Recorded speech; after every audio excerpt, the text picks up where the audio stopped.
ಆಟ ಚಕ್ರಗಳು 3, ಪ್ಯಾನಿನ ರೇಖೆಗಳು 3, ನೀರಿನ ಪರಮಾಣುಗಳು 3, ಕಾಲಗಳು 3, ಓಝೋನ್ ಆಕ್ಸಿಜನ್ ಪರಮಾಣುಗಳು 3. ಹಾಗಾಗಿ ಈ ಸಿಂಹಾಸನದ ಮೇಲೆ ಕೂಡುವ ಅಧಿಕಾರ ನನಗೆ ಮಾತ್ರ ಇದೆ. ಈ ಸಿಂಹಾಸನದ ಅಧಿಪತಿ ನಾನೇ. ನಿಲ್ಲು ನಿಲ್ಲು, ಈ ಸಿಂಹಾಸನದ ಅಧಿಪತಿ ನಾನೇ.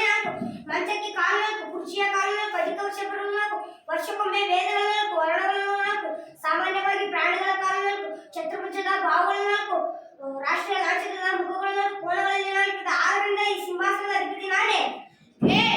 ಈ ಸಿಂಹಾಸನ ನಿನ್ನದಲ್ಲ, ಇದರ ಮೇಲೆ ಕೂಡುವ ಅಧಿಕಾರ ನಿಂಗೆಲ್ಲ. ನಾನು 5 ಲಿಂಗದ ದೊಡ್ಡವನು, ಕೈಬರಳು 5, ಪಂಚಾಯತ್ಗಳು 5, ಪಾಂಡವ ಸಂಖ್ಯೆ 5, ಪಂಚಭುಜಾಕೃತಿಯಲ್ಲಿರುವ ಬಾಹುಗಳು, ಕೋಣಗಳು, ಶರಗಳು 5, ಆಹಾರದಲ್ಲಿರುವ ಕೋಶಗಳು 5, ಶಾಸಕರ ಆವೇಶ 5 ವರ್ಷ. ಆದ್ದರಿಂದ ಈ ಸಿಂಹಾಸನದ ಮೇಲೆ ಕೂಡುವ ಅಧಿಕಾರ ನನಗೆ ಮಾತ್ರ. ಈ ಸಿಂಹಾಸನದ ಅಧಿಪತಿ ನಾನೇ. ಏನಿಲ್ಲ, ನಾನು 6 ನಿನಗಿಂತ ದೊಡ್ಡವಳು. ಋತುಗಳ 6, ಹಸಿನ ಚಕ್ರಗಳ 6, ಸಾಮಾನ್ಯವಾಗಿ ಕೀಟಗಳಿಗೆ ಕಾಲುಗಳ 6, ಕನ್ನಡದಲ್ಲಿ ಋಸ್ವ ಸ್ವರಗಳ 6, ಷಡ್ಭುಜಕ್ಕಿರುವ ಕೋಣಗಳ ಶೃಂಗಗಳ 6. ಅದರಿಂದ ಈ ಸಿಂಹಾಸನದ ಮಹಾರಾಣಿ ನಾನೇ. ನಿಲ್ಲು, ಈ ಸಿಂಹಾಸನ ಅಧಿಪತಿ ನಾನೇ. ಹೇಳು ಕಾನೂನಿನಲ್ಲಿರುವ ಬಣ್ಣಗಳ ಸಂಗೀತ ಸ್ವರಗಳ ಖಂಡಗಳ ಸಾಲಗಳ. ಅದರಿಂದ ಈ ಸಿಂಹಾಸನ ಅಧಿಪತಿ ನಾನೇ.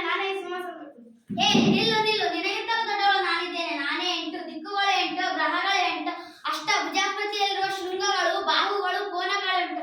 ಅದರಿಂದ ನಾನೇ ಮಹಾರಾಣಿ. ಈ ಸಿಂಹಾಸನದ ಮೇಲೆ ಕೂಡುವ ಅಧಿಕಾರ ನನಗೆ. ನಿಲ್ಲು, ನಾನು 9, ನಾನು ಎಲ್ಲರಿಗಿಂತ ದೊಡ್ಡವನು. ಮನುಷ್ಯನ ದೇಹದ ರಂಧ್ರಗಳು 9, ಸಿರಿಧಾನ್ಯಗಳು 9, ಗಂತಂತ್ರ ನಿಯಮಗಳು 9, ಕನ್ನಡ ಅರಿವ್ಯಂಜನಗಳು 9, ತಾಯಿಯ ಗರ್ಭದಲ್ಲಿ ಮಗು ಇರುವ ತಿಂಗಳು 9. ಆದ್ದರಿಂದ ಈ ಸಿಂಹಾಸನದ ಮೇಲೆ ನಿಲ್ಲು, ನಾನು ಸಣ್ಣ ನಮಗೆಲ್ಲ ಬೆಲೆನೇ ನಿನಗೆ ಬೆಲೆನೇ ಇಲ್ಲ.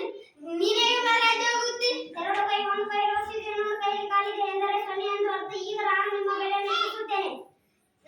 ನಿನಗೆ ಬೆಲೆನೇ ಇಲ್ಲ, ನೀನೇ ನಮ್ಮ ಬೆಲೆಯನ್ನು ಹೆಚ್ಚಿಸುತ್ತೆ. ಬಾ, ಒಂದು ನನ್ನ ಪಕ್ಕದಲ್ಲಿ ನಿಂತುಕೋ. ಇದು ಒಂದು ಸಂಖ್ಯೆಯಾದ ಹತ್ತು. ನೋಡಿ, ಈಗ ನಿಮ್ಮೆಲ್ಲರಿಗಿಂತ ನಾನೇ ದೊಡ್ಡ. ಈ ಸಿಂಹಾಸನ ಅಧಿಪತಿ ನಾನೇ. ಸಂಜೆ ಮಹಾರಾಜನಿಗೆ ಜಯವಾಗಲಿ. ಸಂಜೆ ಮಹಾರಾಜನಿಗೆ ಜಯವಾಗಲಿ. ನೋಡಿ, ನೀವೆಲ್ಲ